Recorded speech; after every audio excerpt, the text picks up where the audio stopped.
Bonjour, j'espère que vous passez une excellente journée. Ici c'est Pigrosol, alias Pierre-Emmanuel.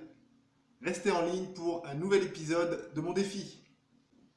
Aujourd'hui pour ce mardi 5 avril, le 16e jour du défi, je travaille sur la programmation Ajax, PHP, CSS pour terminer la page web du défi qui vous sera présentée cette semaine.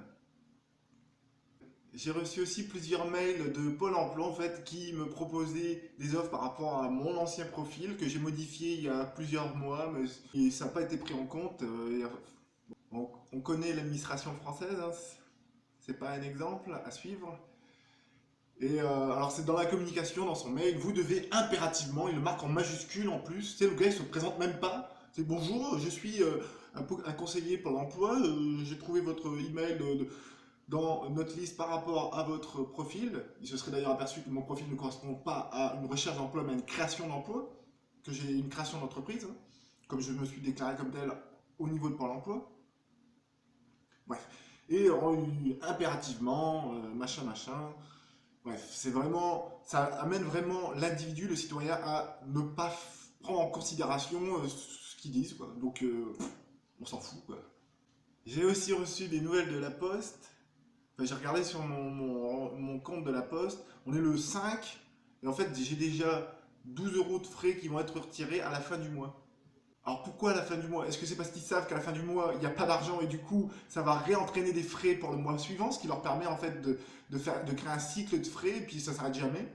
C'est pas très honnête. Bon après la Poste c'est sûr que c'était une entreprise qui valait plus ou moins la peine il y a une vingtaine d'années. Finalement, tout ce qui était positif, c'est-à-dire le temps qui passait avec les gens, c'était agréable pour les personnes âgées qui ne voient plus personne dans leur journée, bah, de pouvoir parler 10-15 minutes avec le facteur. Alors ça a été supprimé, toutes les choses positives ont été supprimées, c'est pour ça que maintenant la Poste est une entreprise qui coule. C'est une entreprise qui coule, et en même temps, alors pour l'usager de la Poste, c'est négatif forcément, mais pour un non-usager, c'est des opportunités. Parce que finalement, le service que la Poste ne fait plus correctement bah, peut être fait mieux par de nouveaux services. Par exemple, bah, créer une entreprise qui va faire le relais du courrier en fait, plutôt que ce soit la Poste qui va le donner avec son top chrono là, bah, monter une équipe de 5-10 personnes dans la ville, à vélo, des personnes de confiance évidemment, qui vont peu à peu bah, se faire connaître auprès de la population et aller déposer le courrier en leur parlant, en prenant le temps de passer 10-15 minutes, 20 minutes avec eux, quoi. Parce que c'est un besoin. C'est un besoin, les personnes âgées qui ne voient plus personne dans leur journée, ça leur fait du bien de parler à des gens. Donc c'est un besoin auquel il faut répondre, il est possible de répondre. Aujourd'hui, le petit passage de lecture, Wake up, écoutez ce qui résonne en vous. Comme j'ai pu l'expliquer au préalable, nombreux sommes-nous qui ont été élevés avec l'idée qu'il faut faire des choix raisonnables. Cela commence dès l'âge de 7 ans, avec cette grande étape dans notre développement que représente l'âge de raison. Dès le jour de notre 7e anniversaire, les adultes nous préviennent, et ne s'en privent pas de nous le rappeler plus tard, que désormais, nous ne pourrons plus pleurer, ni repousser les limites, ni insister pour obtenir tout ce que nous voulons, etc. Bref, à l'âge de 7 ans, il faut devenir sérieux, on devient grand. Il faut faire comme les grands, quoi. Tu parles d'un exemple. Nous devons être raisonnables et donc contrôler nos pulsions et comprendre que nombreuses sont les choses que nous voulons et que nous ne pourrons pas avoir parce que ce n'est pas raisonnable. Je suis moi-même maman et je sais que cette étape de l'âge de raison est importante car c'est le moment où notre enfant peut commencer à comprendre qu'il ne peut pas tout faire et que ses envies ne peuvent pas envahir tout son entourage, que ce soit sa famille, ses amis ou sa classe. Quand j'étais enfant, ma maman me disait « Mets tes envies dans ta poche et ton mouchoir au-dessus ». Elle avait hérité cette phrase de sa propre enfance et n'a que très récemment pris conscience de l'impact de tels propos dans une vie, sur une vie. En effet, le problème est qu'à 40 ans, nous sommes encore comme un jeune enfant. Nous laissons la raison imposer son poids sur notre vie. Nous mettons nos envies dans notre poche et notre mouchoir par-dessus. Toute notre vie, Nous vivons avec la croyance que nous devons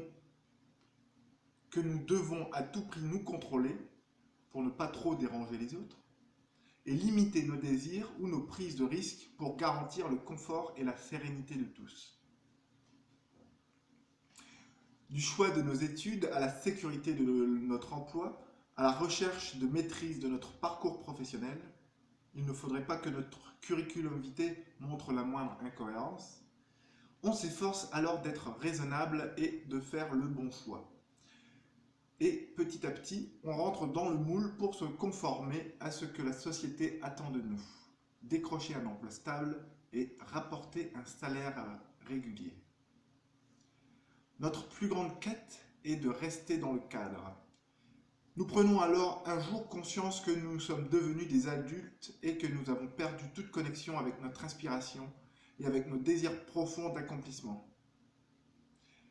Je ne parle pas ici de nos envies de vacances pour fuir notre réalité, ni de nos envies matérielles pour combler notre vie intérieure. Je parle de nos désirs profonds de révéler encore plus la richesse qui est en nous. Notre vie est alors remplie de raisonnables et de doutes, et pas assez de résonance et de confiance en notre richesse intérieure.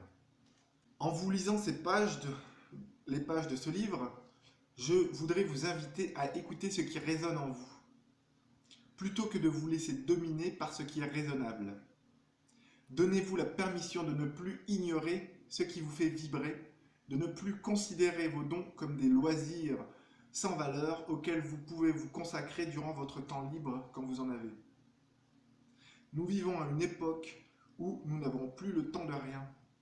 Alors il est urgent de mettre nos centres d'intérêt et nos dons au cœur de nos vies. Car si nous ne le faisons pas maintenant, nous allons nous retrouver en fin de vie avec trop de regrets.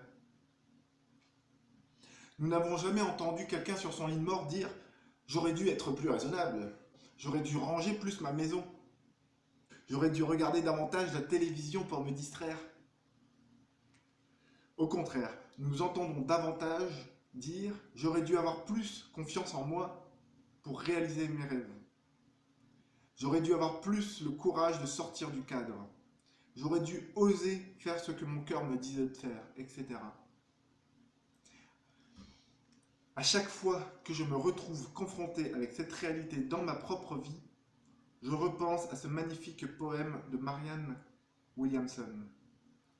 Pour oser être brillant, il faut oser aller chercher au fond de nous ce qui nous fait vibrer, ce qui au fond de nous demande à être révélé. Et il faut surtout être prêt à entendre ce que notre cœur et notre âme vont nous dire. Pour parvenir à nous reconnecter avec ce qui résonne en nous, commençons par prendre le temps de regarder nos vies et d'identifier quelles sont les choses que nous aimons vraiment faire. Alors, pour vous aider à découvrir, à savoir, à identifier quelles sont les choses que vous aimez vraiment faire, voici quelques questions que je vous pose. Y a-t-il des actions ou des situations dans votre vie qui font chanter votre cœur ? Quelles sont ces choses qui vous font perdre la notion du temps qui passe?